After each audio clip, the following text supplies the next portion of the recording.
Anaweza. Anaweza Bwana. Anaweza Bwana.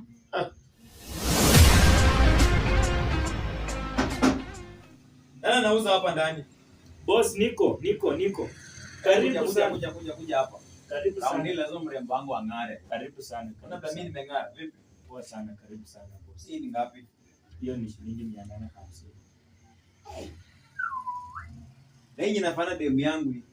Boss, hiyo nauza shilingi 850. Huku ni Kenya kweli?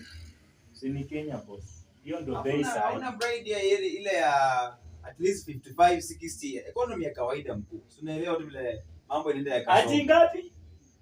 55 60. Kwani bride ilipanda lini? Hey, wewe unaishi Kenya ama unaishi Kapsabet?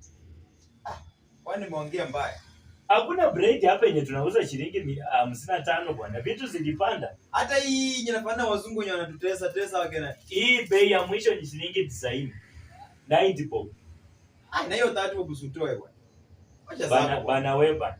Wacha kuja kuchezea biashara ya mtu. Wewe umepiga tu suti kutoka chini mpaka juu.